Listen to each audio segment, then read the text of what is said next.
All right, hello everyone. My name is Vanessa on behalf of Canadian Women in Sport. Welcome to today's webinar presented in partnership with She's for Sports entitled We Are Sport Mental Health. Bonjour à tous, je m'appelle Vanessa au nom de Femmes et Sport au Canada. Bienvenue au webinaire d'aujourd'hui présenté en partenariat avec She's for Sport intitulé We Are Sport Mental Health. Before we begin, we would like to acknowledge the land we are on today is the traditional territory of many nations, including the Mississaugas of the Credit, the Anishinaabe, the Chippewa, the Haudenosaunee, and the Wendat peoples, and is now home to many diverse First Nations, Inuit, and Métis people. We also acknowledge that Toronto is covered by Treaty 13 with the Mississaugas of the Credit. Finally, we'd like to acknowledge the underrepresentation of Indigenous women and girls in sport in this country and the multiple barriers that they face to participation at all levels. It's our intention to continue to build relationships that allow us to better address this gap through our work.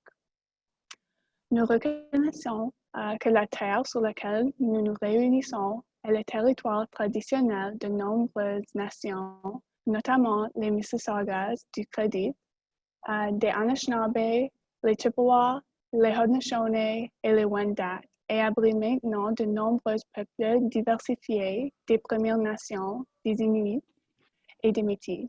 Nous reconnaissons également que Toronto est couvert par le traité 13 avec les Mississaugas du Credit. Nous aimerions aussi reconnaître que la sous-représentation des femmes et des filles autochtones dans le sport dans ce pays et les nombreux obstacles à la participation auxquels elles doivent faire face à tous les niveaux. Nous désirons continuer à établir des relations qui nous permettront à combler les lacunes grâce à notre travail. Today, I'll be playing a supporting role to our moderator, Ianka Jess, founder of She's for Sport. Before we get started, I'd like to thank Sport Canada for their support in this initiative. Avant de commencer, j'aimerais remercier Sport Canada pour leur soutien dans cette initiative. And now I'd like to pass the torch to Ianka to introduce our esteemed panel. Thank you so much, Vanessa, and thank you, Canadian Women in Sport and Sport Canada, for partnering with me, She's for Sports, on this great series. I can't believe this is our last actually digital event in this series. It started in July. We covered 3 different themes: LGBTQ+ and inclusion, diversity and leadership, and today, mental health. So, you know, it's been a great series and we're ending it on a high note. I started She's for Sports in 2016. We've held about 9 events and 2 digital series. We are really creating a space where we can amplify the voices of women and diverse people in sport. If you want to know a little bit more about what we do and some of the initiatives we've done in the past, check us out at shesforsports.com. So I know we have about under an hour to get this discussion going, so I'm going to get right into it, and I'm going to tell you a little bit more about our panel that we have here. I'm going to start off with Dr. Kensa Gunter. Dr. Kensa Gunter is a licensed psychologist and certified mental performance consultant. In her Atlanta-based private practice, she works with athletes and teams providing mental health and mental performance and consultation services. She's a member of the USOPC External Mental Health Task Force, and she's also the president-elect for the Association for Applied Sports Psychology. Next, we have Sarah Nurse. Sarah Nurse is an Olympic silver medalist and professional ice hockey player on Canada's women's national ice hockey team. And she was also on the former Toronto Furies team in the Canadian Women's Hockey League. Sarah is the first Black woman to play ice hockey in the Winter Olympics. She won gold with Team Canada at the 2013 IIHF U18 Women's World Championship, and in 2015 got a gold medal as a member of the National Women's Development Team that competed at the Nations Cup. Sarah is also a player and board member of the Professional Women's Hockey Players Association. Next, we have Maria Montejo. She's the manager of Dodem Kanonhsa Indigenous Education and Cultural Facility in Toronto. She's their clan and a member of the Mayan community of Indigenous people. In addition to her formal schooling, Maria has been mentored from a young age by various elders, medicine people, and traditional teachers on Turtle Island from Central and South America. She's had the privilege of being exposed and participated in various ceremonies and traditional cultural practices that have fueled her passion to develop programming that will bridge the Western Newtonian allopathic model of wellness and Indigenous multidimensional approach. She has over a decade of experience working in the community in community development in priority neighborhoods with the newcomer and refugee families. Maria has also worked for many years as a mental health and addictions treatment worker and provides education and consulting to various organizations and institutions in Canada. Unfortunately, Dr. Nicole Forrester was supposed to join us, but she has a personal emergency today, so she may or may not be on the call. We'll see if we can bring her in as we go through the conversation. But if not, check out all the great things that she's doing. You know, she was a track and field Olympian and now is a sports psychologist and working in mental performance. So, you know, Google her and check her out if you want to know more about her. So I'm going to get right into the conversation so that we can hear from all of you guys. The first question for me is, one of my previous guests that I interviewed in a one-on-one interview, she said she lives by the quote, human first, athlete second. Why is this mindset important for athletes to have, especially in a year of disruptions and racial tensions? And I'll pass the first question off. Actually, I'll get all of you guys to answer that. So Dr. Kensa Gunter, do you want to respond to that one? Absolutely, and let me just say thank you for the invitation to be here. I'm honored to be here amongst you and the other panelists and look forward to this discussion. I share the sentiment expressed by your previous guest in terms of thinking and operating from a belief that athletes are people first. Oftentimes we talk about the human side of the athlete, but it's actually the performer that's the side of them, because I think what's important there is for us to highlight and be intentional about focusing on the human and the person that we're working with, and not to just reduce individuals to their performance or to their sport roles.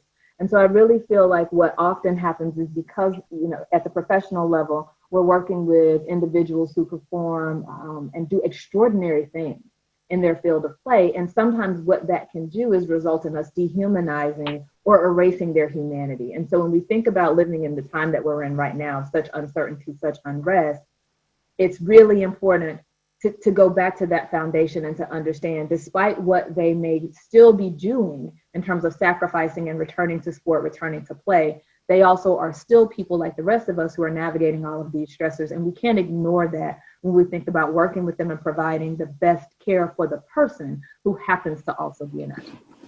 And Sarah Nurse, as an athlete, when you hear that sentence, you know, what comes to your mind?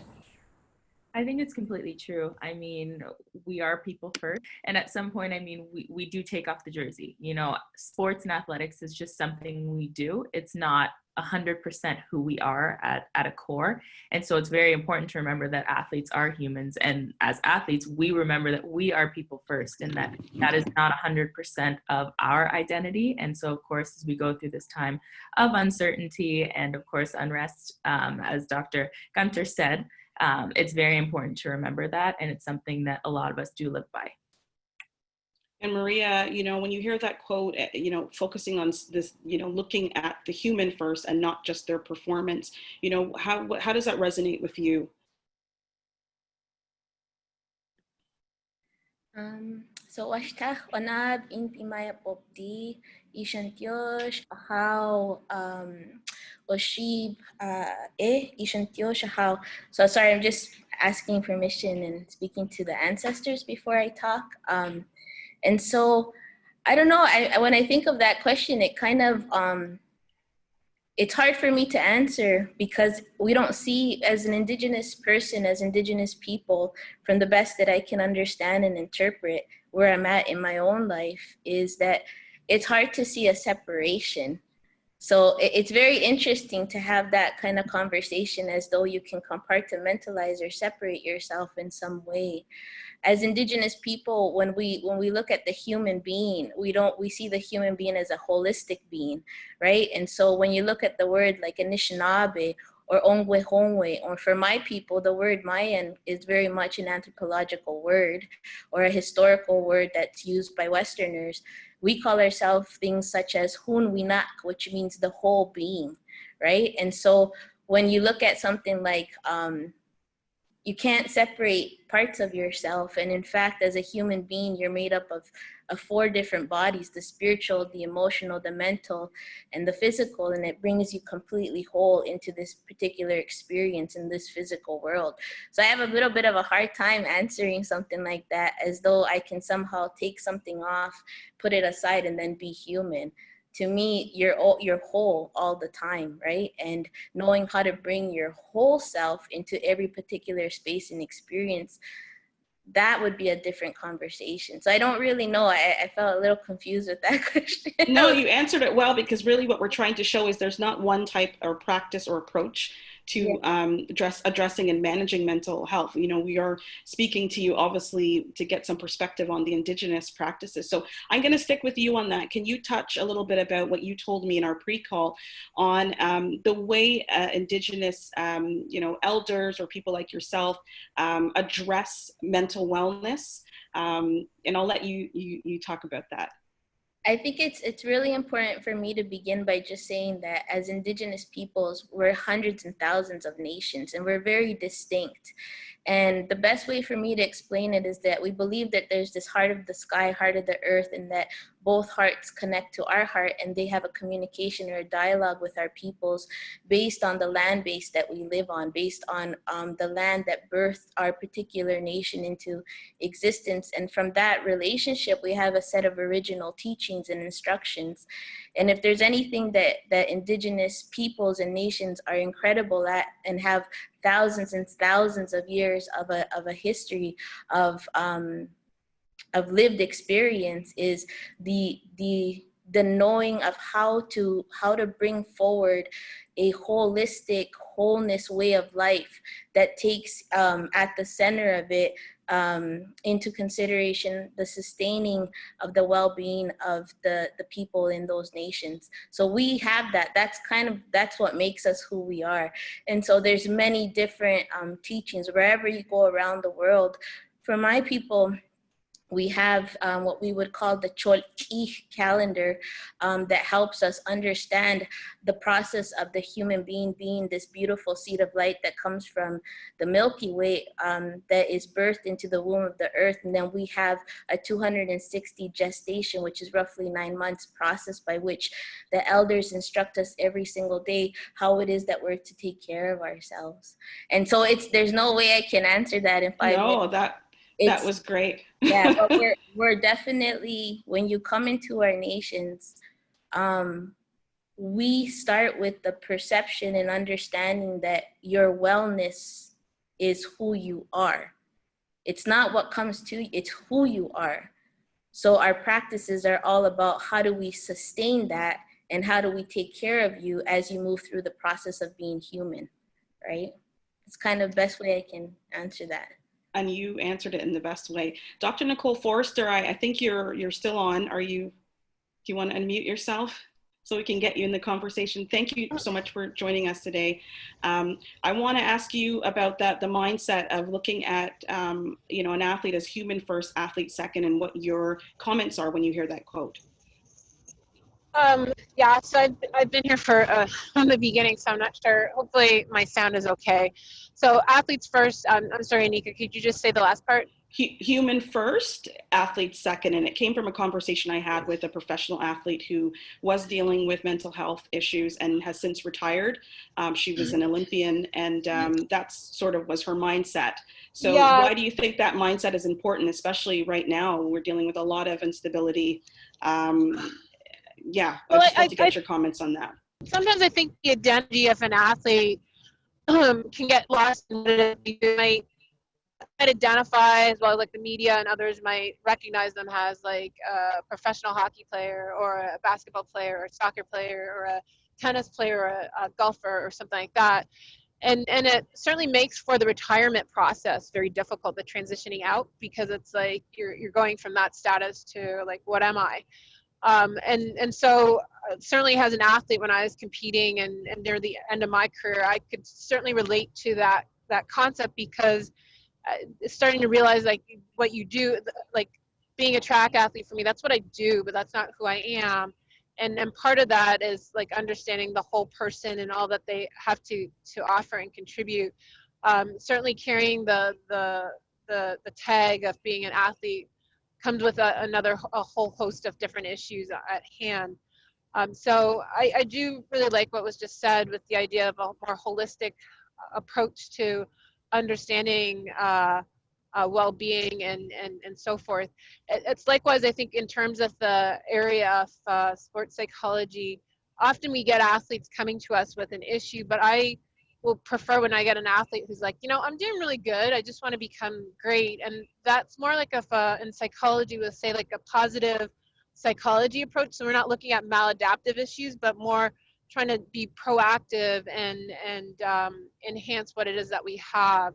So I think when that's my long-winded way of answering your question and thinking of the human as a whole is the idea of being well there. And if you're well there, then the other aspect of being an athlete becomes a lot easier.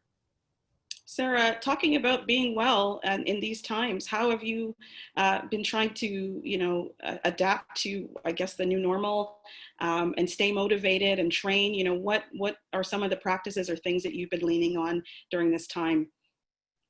I think it's been very interesting, and obviously it's been difficult, challenging for everybody, not just athletes, obviously. And so for me during this time, I've had to have a lot of internal motivation. And I mean, I'm not training with all of my teammates. I'm used to training with, 20, 23 girls, and we're not there to motivate each other. And so for me, it's been a lot of that internal motivation and discipline to actually continue training as hard as I can and doing the things that I need to do to be healthy with my body, with my mind, with everything. And so it's definitely been difficult.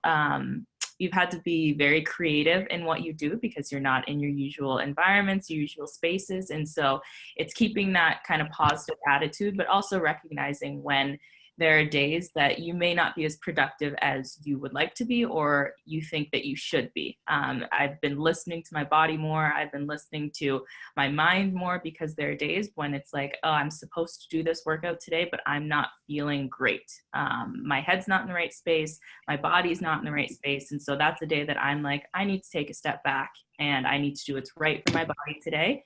And if it's not doing that workout, it's not doing that workout. And so I think the biggest thing for me over these last few months has been really listening to my body and listening to my mind. Dr. Gunter, again, for those who don't know what a sports psychologist provides or a mental performance consultant, what are some of the things you're providing to sports organizations and coaches and teams and clients right now? So by training, I'm both a psychologist and a mental performance consultant. And so I think there's been a dual role, I think, that I served in that way. As we think about sports psychology, most often what we think about there is teaching certain mental skills that allow people to perform when they need to the most, right? And in this time of sport being shut down, there have been no competitive performances prior to the summer and sports restarting. And so really what it speaks to what Sarah just said, was teaching and encouraging those skills so that people could adapt to the moment and redefine kind of what their performance looks like right now. And that may include the discipline to continue to train, or it may actually be taking advantage of the time to rest, right? Because oftentimes athletes are so used to being in rigorous schedules and moving. And so it was an adjustment when things shut down. But one of the things that I did hear from a lot of athletes was learning how to rest and how to use that time by connecting with others, connecting with family, engaging in activities that they normally would not have an opportunity to do, and think of that as a way of also expanding their skill set and expanding what they're capable of doing. I think the other very real thing in the area of mental health, is navigating the anxiety that has come as a result of the increased uncertainty and the unknown and the just disruption to our familiar. A lot of people have had struggles and challenges with that, but again, in every challenge lives opportunity. So thinking through how we can expand our skill set to adapt to this moment and adjust in this moment so that we can maintain our functioning and continue to move forward, rather than getting stuck because what we're familiar with is no longer available to us. And so I think that's been the biggest piece there. Maria, I'll get you in on this conversation because we hear the word anxiety a lot, and we know, athletes and people go through different forms of mental health issues. Can you touch a little bit on some of those Indigenous practices that you were mentioning, and how there's a, you know, a different way of providing care and maybe support to those who are Indigenous going through some of these things. I know you talked about some of the healing ceremonies. Can you specifically talk to some of those items? Again, every nation is very distinct, and the grandmothers and grandfathers usually have from a particular nation, because of our deep connection to whatever land base that we live on, they have medicines. They have medicines and they have ceremonies coming from their original instructions on how to move individuals through the process of life, right?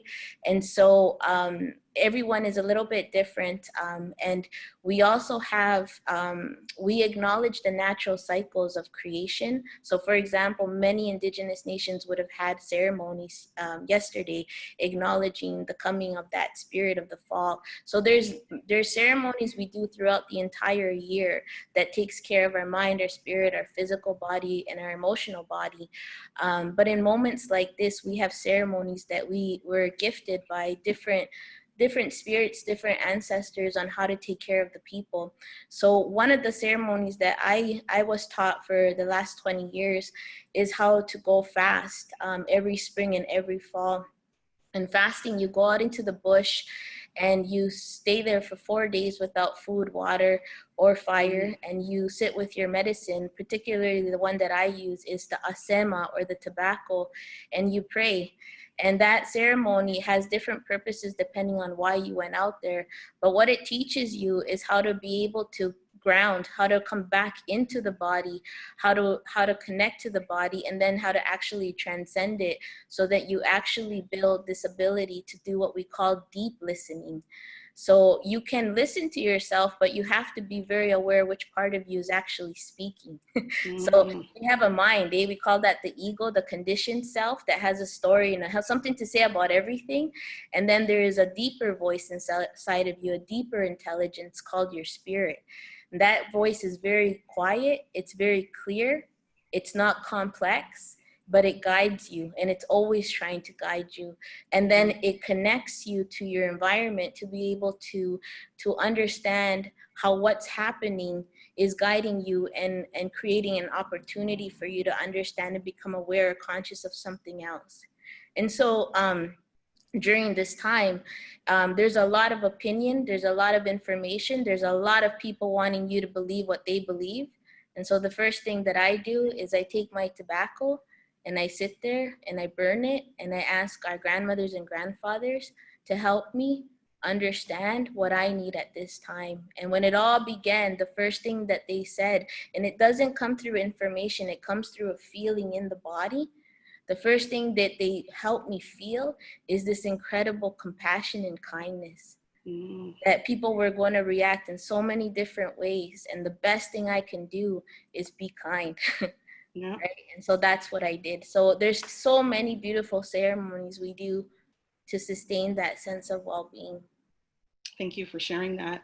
Sarah, you know, Maria touched on something about community and you know, looking at yourself holistically.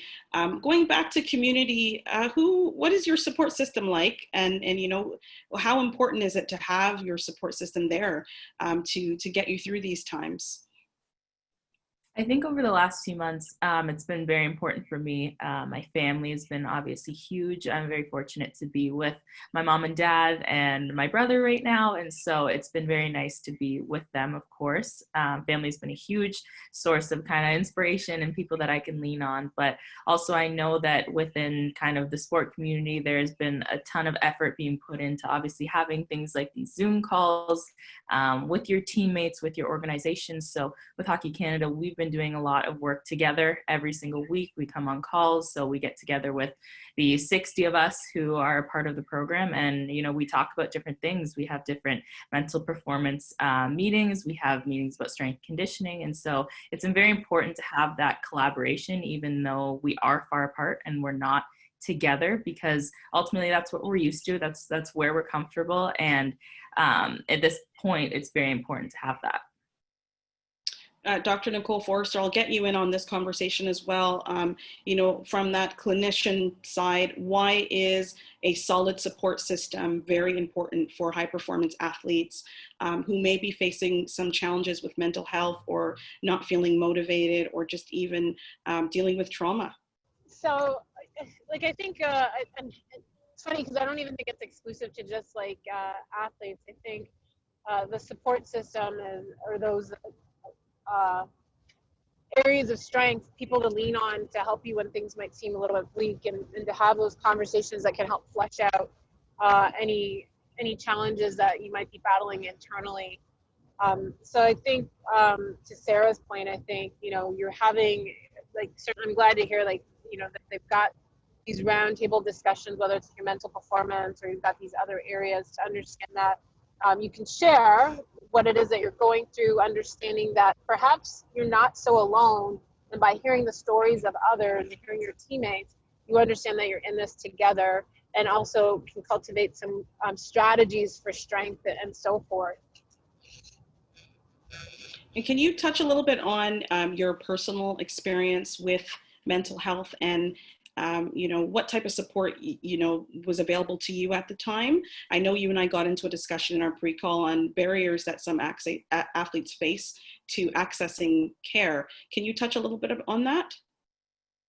Yeah, so like I think you're referring to when we were talking before, when I was competing as an athlete, I developed an autoimmune virus that at the time I didn't know what it was, but it did mean that I had 20 brain lesions, and also meant that I couldn't feel the right side of my body going into actually the Commonwealth Games. And so, like, in that moment when you're like thrown like this massive illness and they're not sure what it is, and what they're thinking of is pretty serious in terms of what the illness could be, can be kind of a very lonely and very scary, dark place, and feeling very isolated.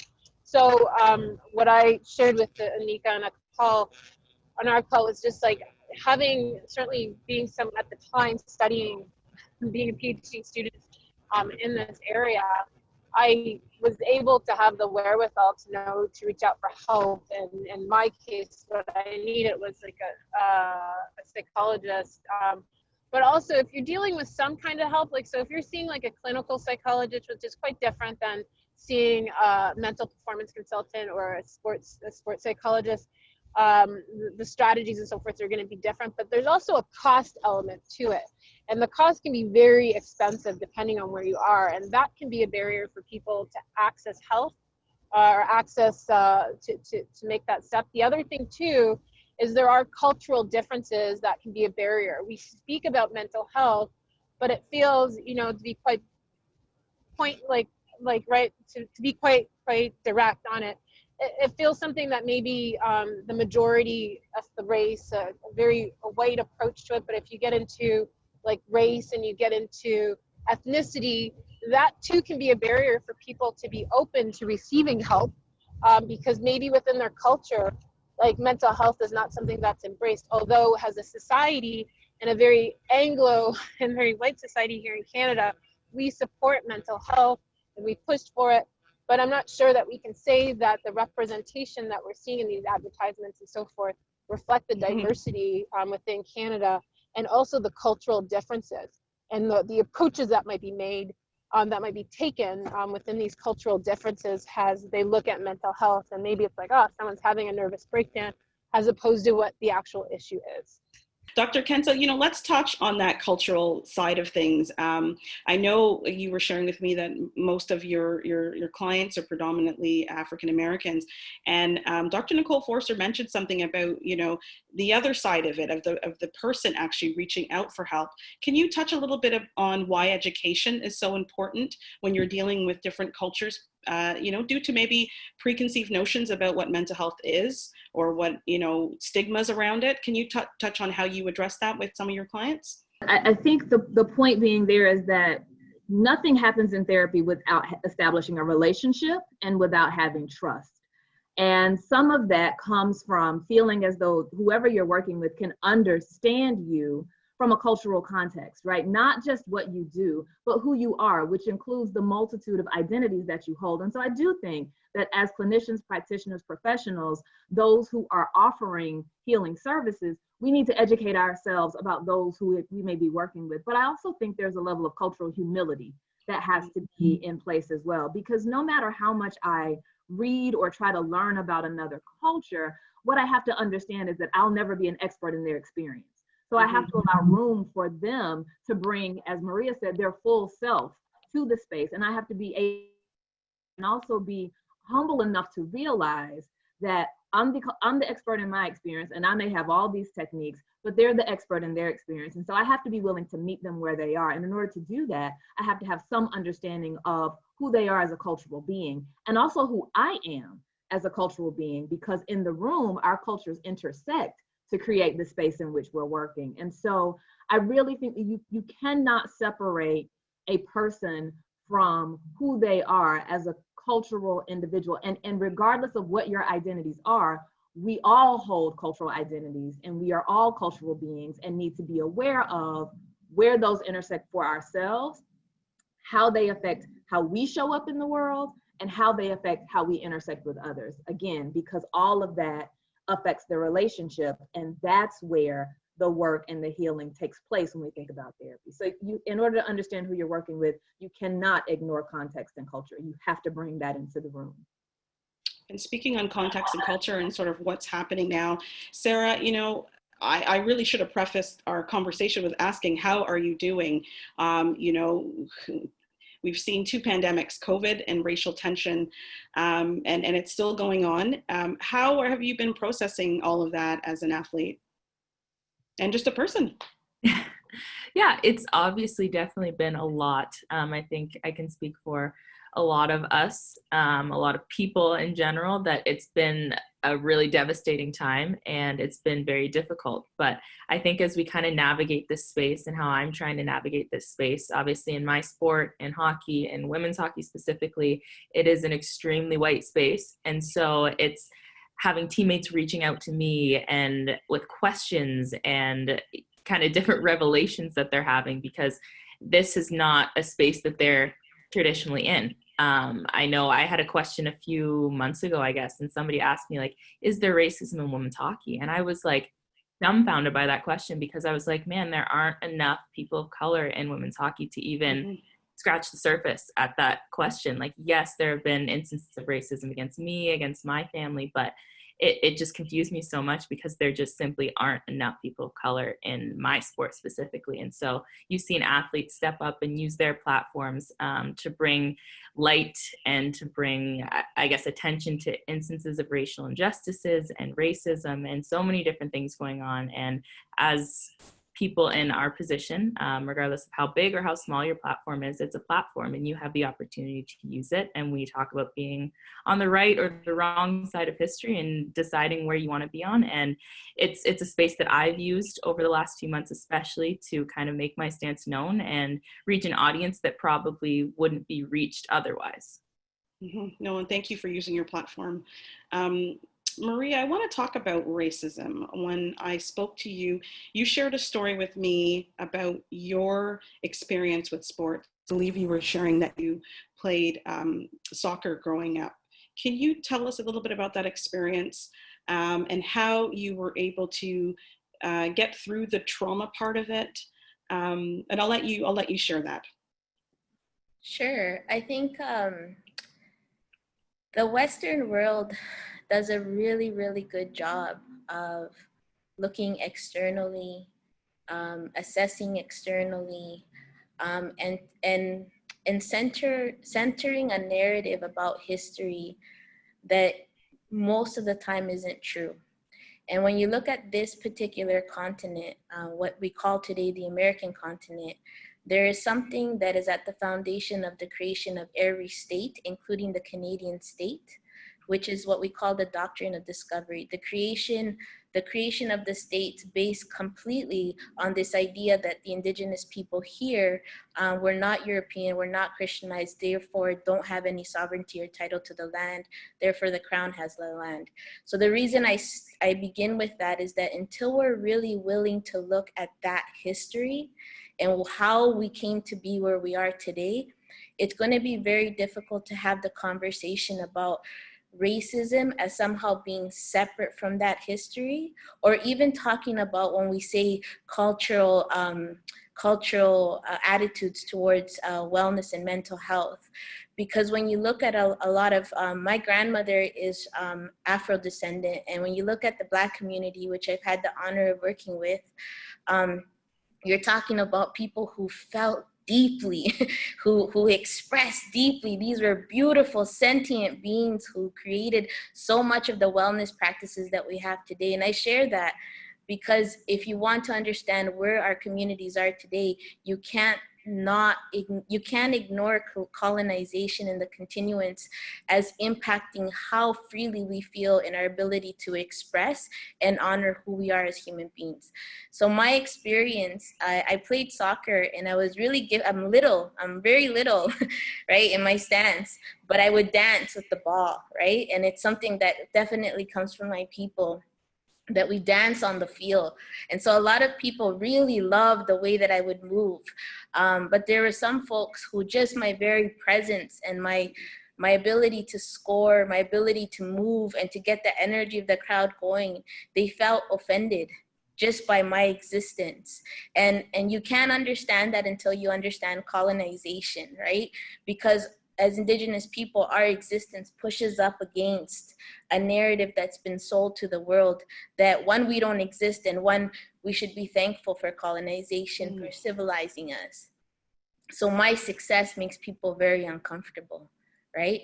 And so here I am playing sports, and many times I would score and I would be taken off the field, right? And to be really explained, my parents would just lose it. And what happened to me is I thought something was wrong with me, but it didn't make any sense. And eventually after years, I would understand that that's what you call racism, right? And I was like, whoa, but here's what I wanna highlight. I went to university and I studied the history of how that moment came to be. Like, how did history create that singular experience on the field? And I went to university, I wrote these incredible papers, I got my degree. And then I found myself a couple of years later in front of 3 elders, and they sat me in a healing circle and they said, tell us about the racism. And I would start talking and they said, no, tell us.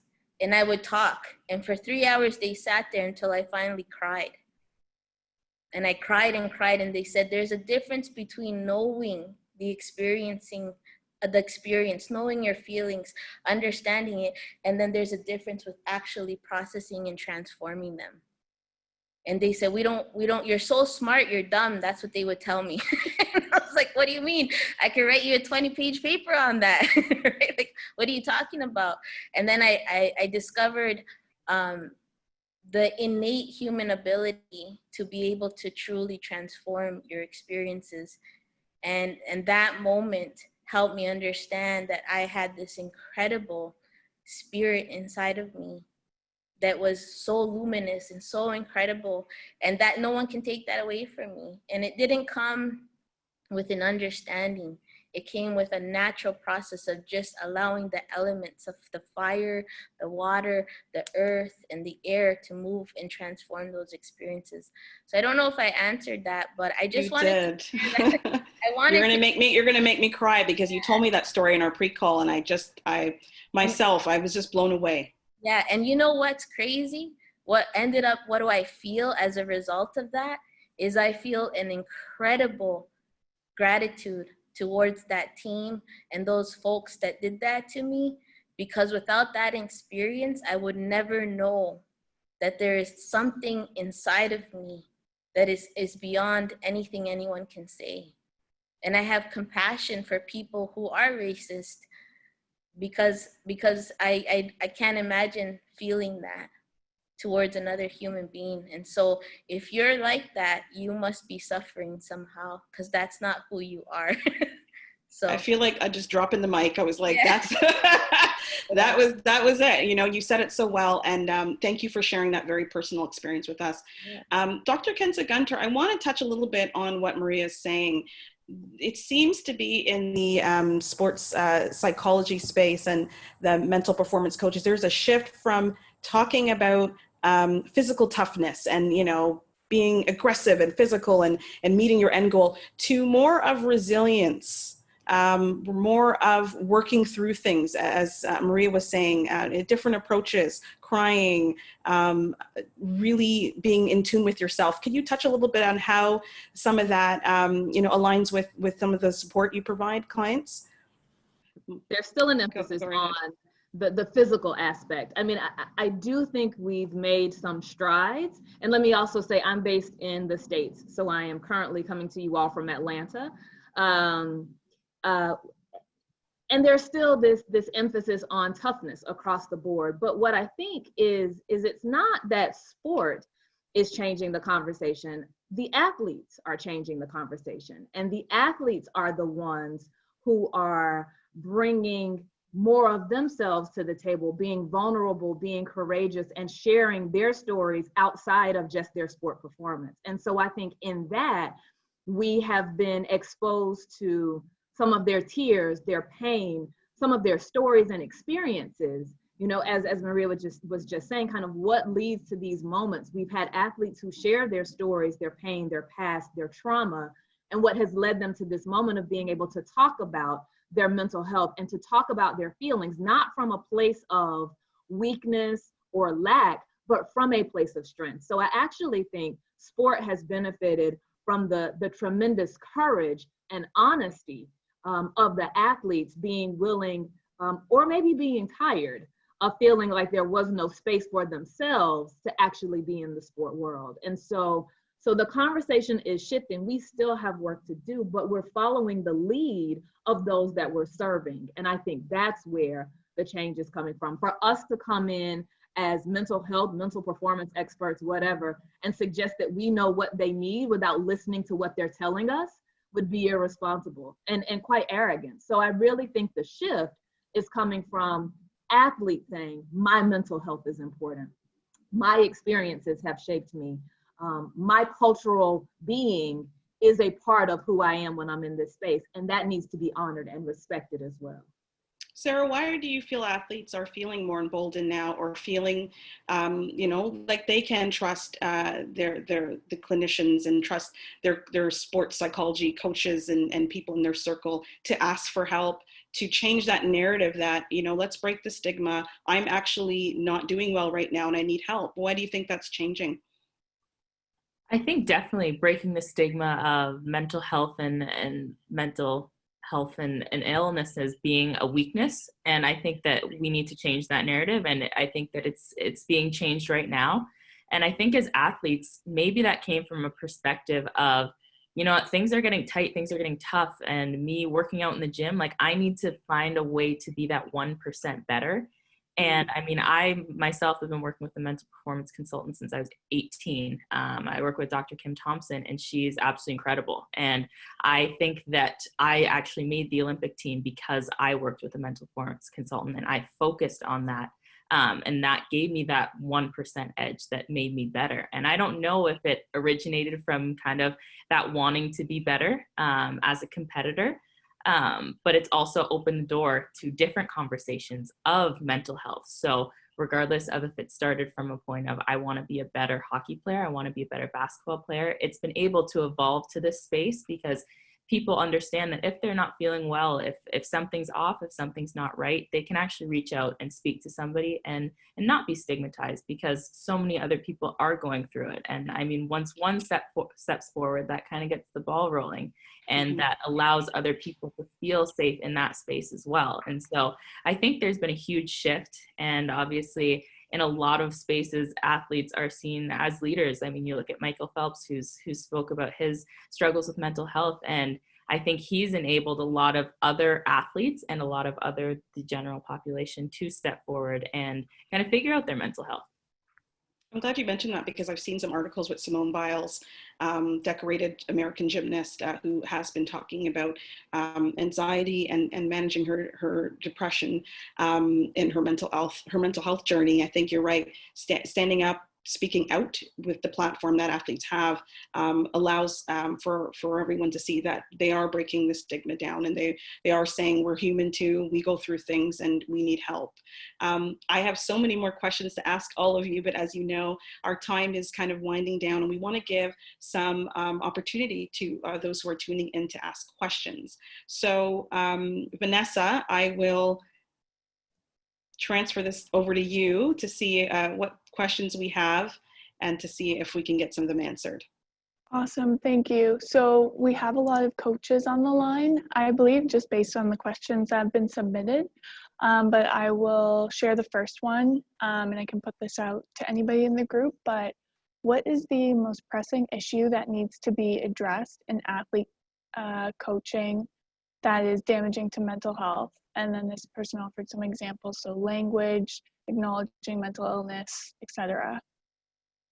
So I know we haven't heard from Dr. Nicole Forrester in a bit, so I would like to maybe ask her, are you still on the call, Dr. Forrester? You know what, the thing that jumps out at me when I hear that question is really is probably safety in sports. And I'd say with that, certainly the languages that are used by coaches, as well as, you know, we've got some other like sexual assault and so forth that's been going on. That seems to be like the first and at the forefront there. An interesting side note, Dr. Gretchen Kerr at the University of Toronto and her team, they did a study and they looked at within Canada this topic and the different issues that come up with regards to safety. Again, racism was one that came up, where like inappropriate languages that might have been used by coaches was something that some athletes had denoted, as well as other body images and so forth. So the language element is a huge component there. Sarah, did you want to jump on that one about the language, and have you experienced any of that? You know, navigating your career in ice hockey, as you noted before, where we know there aren't a lot of Black women in hockey and Black men as well. Definitely. I think language is so incredibly important. I think I'll give an example of when we're formulating a statement with our Players Association, kind of addressing the racism and racial injustices that are going on. And nowhere in the statement said, like, we want to be anti-racist, or nowhere actually said the word racism. They kind of danced around it a little bit.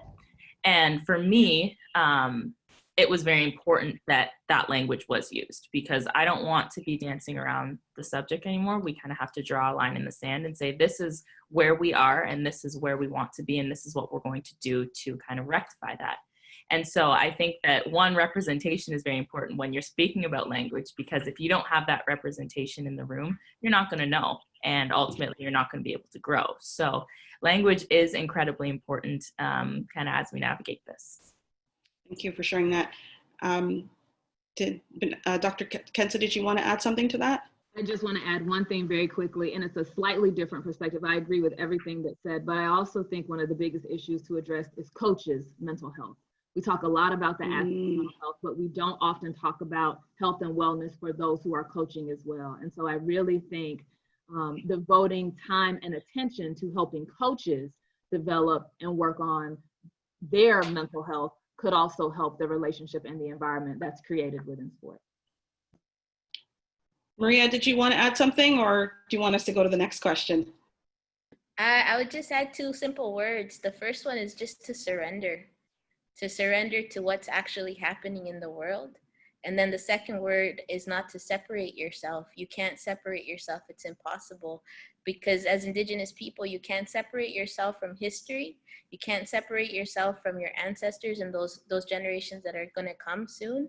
Can't separate yourself from the land. So even where stadiums are built and who decides where they're built, there's so much. So just the word, you can't separate yourself from all your relatives, all creation and all of history, and surrender. Just surrender to what's happening. I feel like we need to have you like, a whole other, session with you, just talking about everything that you're talking about. I wish we had so much more time. Vanessa, is there another question? Yeah, there's another question, and thank you, everybody. Those were incredible answers. So I guess in addition to an initiative like this, bringing a lot of people together from various backgrounds in sport and mental health, how can coaches become more aware of all of the approaches of mental health and support, and then in turn make those available to their athletes? Nicole, did you want to touch on that? Are you still with us?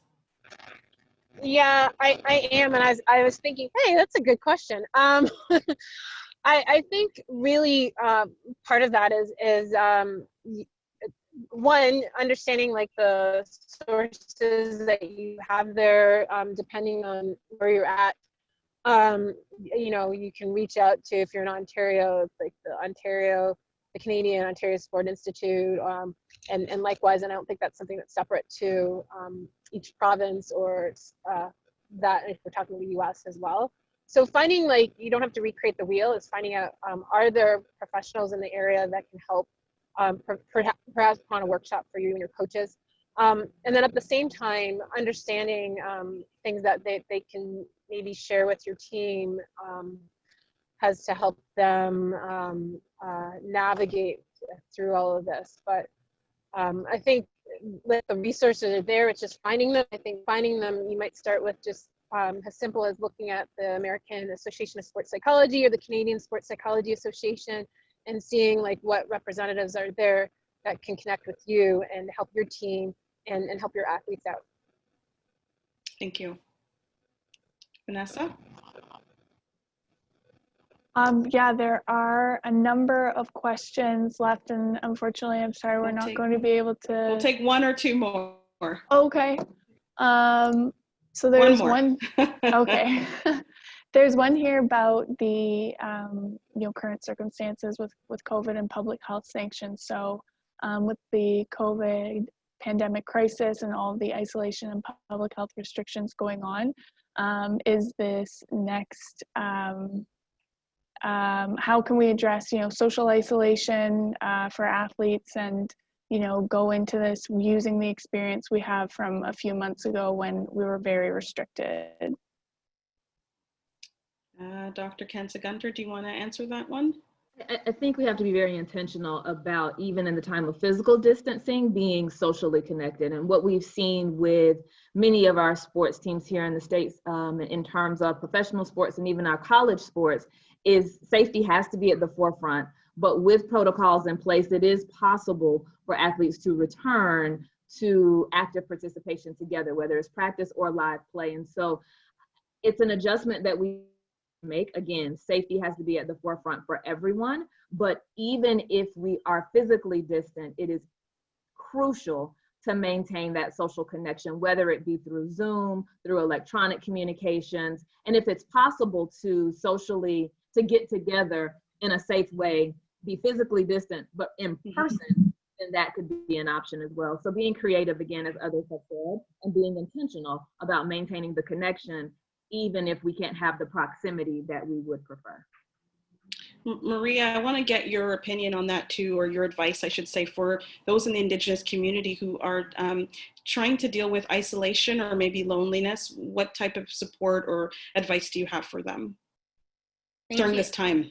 Thank you, Annika, because that's the first thing that I thought. I was like, oh, if there's Indigenous young people, Indigenous adults, and folks that are on this call, one of the practices that I was raised in is something called the Handagaria Dekwa, and that's called the Thanksgiving address, or the words that come before all else.